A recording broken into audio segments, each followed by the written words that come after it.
Well, let me start just a bit. Who I am, I'm Steve Brunette. I'm a lawyer in Colorado Springs, but I want to just say a bit about how I got into this, field and how I was invited here. I went to law school because I didn't know what I wanted to do when I grow up. I didn't, really plan to be a lawyer, but I went to law school just because I wanted to learn how to work within a system and be effective in working in a system. I've been a lawyer now about 30 years. I spent 5 years, the first 5 years in litigation, representing plaintiffs in medical malpractice, those types of cases, and then doing complex commercial litigation all over the United States. So I have some familiarity with Uniform Commercial Code, with high-level litigation, but I was working 60, 70 hours a week. My daughter's growing up without me, so I got out of that, got into legal publishing for 10 years, right? In that field, what I had to do, and this is getting to the point of how I'm approaching this work, you have to look ahead 2 or 3 years about what areas of litigation are emerging, who is defining the frontiers of this, what lawyers, what judges are defining the frontiers of this. Because back then, when we had books more than digital materials, you had to plan ahead and invite an author to write a book for you, right?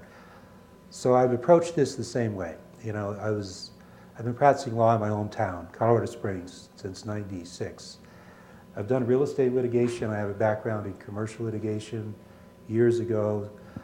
I've worked at national policy levels in forensic sciences. So when the economy started crashing, you have to have an entry point into something this complicated. It's a difficult area to grasp if you try to get it all in one time.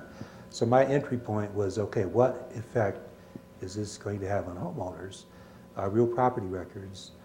And I quickly got into a very complicated area of law, which involves Uniform Commercial Code, which I had some experience in, national policies, the governing boards for, financial organizations, and homeowners who are losing homes to foreclosure.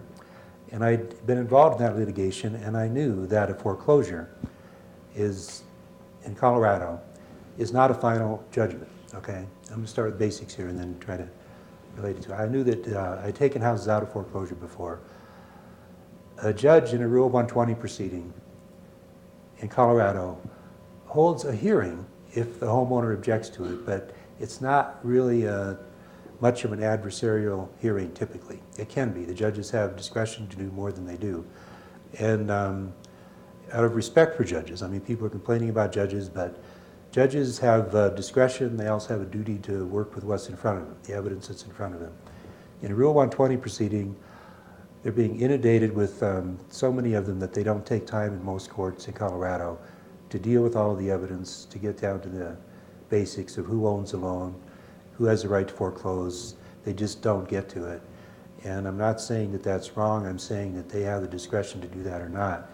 But what a homeowner has to do in Colorado is file a separate lawsuit under Rule 105 of the Colorado Rules of Civil Procedure, which allows the homeowner to challenge everything, just basically full-fledged litigation. That's what I've been doing the last year and a half, 2 years in my law practice, with just a few cases. I haven't taken on too many. But what I'm doing is challenging the foundations of foreclosure, and I'm looking for good cases. Everybody in America who has a securitized mortgage is affected by what has happened in the securitization industry. Okay, and I want to get to that in a moment. But I have, for example, I'm not here to talk about cases other than in general. I have a case, though, for example, that a single mom locked out of her house the day after Christmas, 2008. She was making her payments. She'd been behind, but she got caught up. She's under a new agreement. Arrives home in her 40 acres east of Yoder with her 6-month-old or 18-month-old or mom, and the house had been locked and winterized, and she'd been making her payments. So that kind of case gives you more than just a securitization problem, and they have securitization problems. But what I'm trying to do is change the law in Colorado, the procedural rules and the law that governs these types of proceedings, by bringing in good cases. By good case, I mean, and everybody's got a good case if you got a securitized mortgage, but I mean in terms of like the validity of your title, which I'll get to in a minute again, because it's complicated, but I'm almost there. But to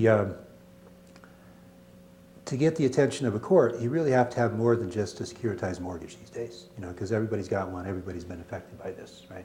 So what I'm trying to do is change the law in a way that anybody with a securitized mortgage, anybody with a title issue, will be more likely to get a fair hearing once the judges get from cases that will get their attention that there are some issues here that need to be dealt with, okay?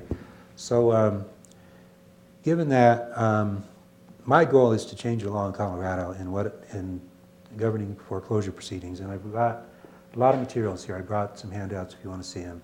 There's a proposal that I will be floating around more with you know, elected representatives. Colorado Bar Association has a legislative committee. I'm going to get this fine-tuned and send it to everybody. The Attorney General, Colorado you know, Bar Association, the legislative advocacy group. The local El Paso County Bar Association has a subcommittee that's beginning to reconvene to deal with a lot of the issues involved in foreclosures. I'm going to get this to them as well. The Public Trustees Association, every elected representative I know. In fact, I also brought a copy of an article that was in Colorado Springs Business Journal on January 14th where they interviewed me. And I've been trying to keep a low profile in these cases, but the media's finding me. That one case I told you about, New York Times did a piece on that last October, along with a couple others. But anyway, it's like, I brought this article too. If you read that, you'll get a sense of what the issues are in Colorado Springs Business Journal editorial context, and it's a really accurate, you know, as far as it goes, description of it. But if you look at that, it also identifies elected representatives on the committee that will be necessary to really make a proposal in this area to change the law. One of them, in fact, is here in Glenwood. He says he really wants to look at this. I can't remember his name, but he's a new guy. But there's like 5 new people on this committee. So I'm bringing this out just to educate people, as this film will educate people. And it's awesome to have films like this as well. So anyway, if I have materials here you can look at to get into what I'm talking about in as much detail as you want. And I'm not going to be lobbying. I'm too busy with cases and deadlines.